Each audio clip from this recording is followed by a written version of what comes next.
Stephen Yellen here from Quiet Mind Golf and Golfer's Insider, and I've got some insights for you today.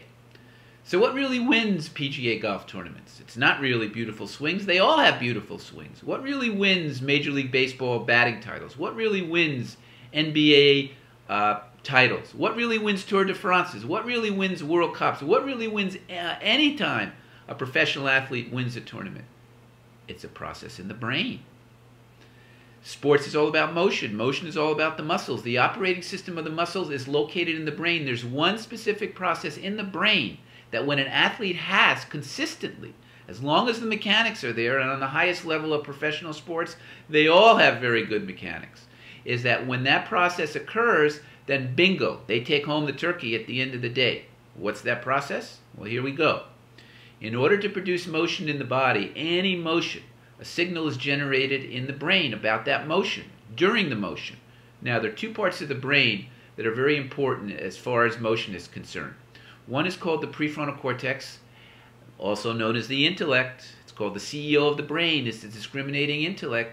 The other is the motor system. Now, when a PGA golfer wins a tournament, most of the time during those 4 days, the signal about the motion during the golf swing goes right to the motor system, bypasses the prefrontal cortex, goes right to the motor system, and it's a motor system which allows the body to be free. It generates motion in the body. That's what communicates with the brain in order to produce motion in the body. The body communicates with the brain through the motor system. Now, the problem occurs, and it's a big, major career-ending problem, is when the prefrontal cortex, also known as the intellect, intercepts that signal. It delays it in moving to the motor system. And in the middle of the motion, the body is looking for direction from the brain, from the mind. It's not forthcoming. And that's when the bulkier core muscles take over.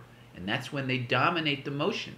And that's when, if you're a golfer, you hold on to the club. You muscle the ball. You can't bring it back to square at impact, and your timing is off.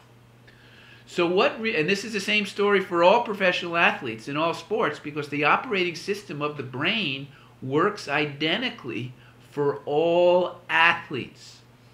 This is the mind-body connection on the most fundamental level. It has nothing to do with sports psychology. This is not a belief or Stephen's opinion, or I came up with it last week. This is just how the Creator designed the whole thing.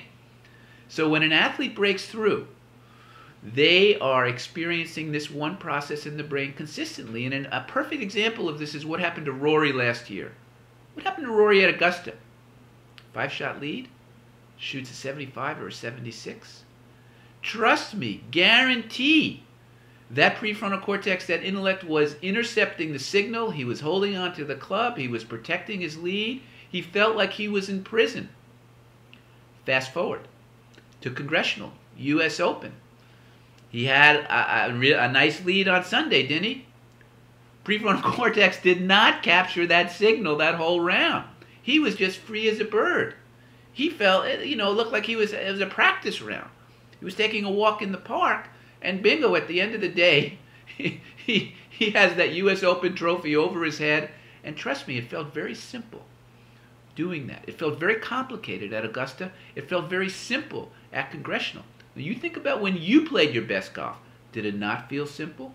Think about when you're not enjoying yourself at all on the golf course. Did it not feel complex? That's because the prefrontal cortex, when it gets engaged and it captures that signal, it feels so complex. You're just saying to yourself, why aren't I at the movies today instead on the golf course? Okay, hope you enjoyed this one. If you want to find out more about our program, Quiet Mind Golf, just click on the tab below. You all have a great day today.